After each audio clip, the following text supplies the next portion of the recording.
प्रेरणादायक और मनोरंजक कहानियों की कड़ी में सुनते हैं आज की कहानी। एक बार एक शिकारी जंगल में पहुंचा।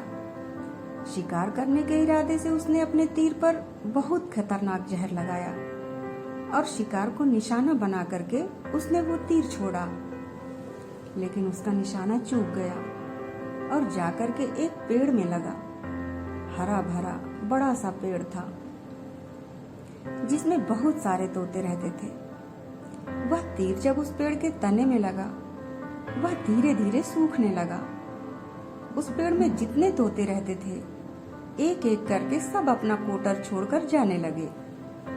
उस पेड़ की कोटर में एक तोता रहता था जो बहुत बड़ा धर्मात्मा था, बड़े अच्छे मन का था। वह पेड़ को छोड़ने के लिए तैयार नहीं था। वह दिन भर दाना चुगने के बाद वापस आकर के वहीं बैठ जाता था। उसके साथी उसे समझाते कि कहीं बाहर चलो, यहाँ क्या रखा है, यहाँ तो सब खत्म होने वाला है, यह पेड़ किसी भी दिन गिर जाएगा। लेकिन वह बूढ़ा तोता जाने को तैयार नहीं था। यह बात देवराज इंद्र तक पहुंच गई कि एक पेड़ है जो सूखने को आया है, उसमें एक तोता रह रहा है, वह इस पेड़ को छोड़ नहीं रहा है, जबकि जंगल में बहुत सारे पेड़ हैं। देवराज इंद्र प्रकट हुए और तोते से कहने लगे कि तुम इतने बड़े धर्मात्मा हो, इतने अच्छे मन के हो। तालाब के पास में बड़े बड़े हरे भरे पेड़ हैं, उनके कोटर भी बड़े बड़े हैं, उन पेड़ों पर फल भी लगे हैं। तोते ने कहा कि क्षमा कीजिएगा, लेकिन आप ऐसी बात कैसे कर सकते हैं?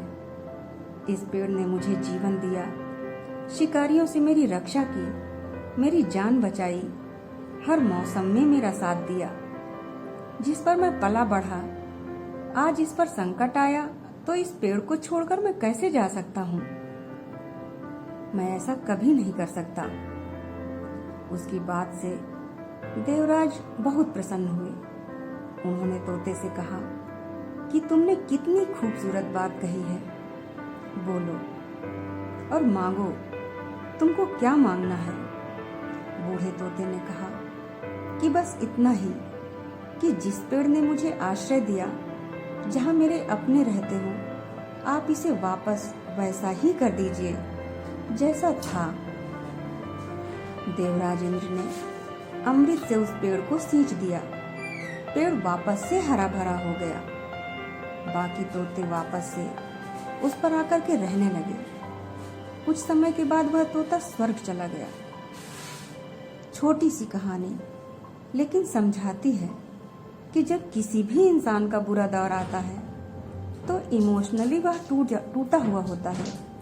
उसे किसी के सहारे की जरूरत होती है, उसे किसी की आवश्यकता होती है। ऐसे समय में उसे छोड़कर मत जाइए, उससे मुंह नहीं मोड़िए। दोस्तों, आप किसी के सुख के साथी बने या ना बने, आपको हमेशा किसी के दुख का साथी जरूर बनना चाहिए। धन्यवाद।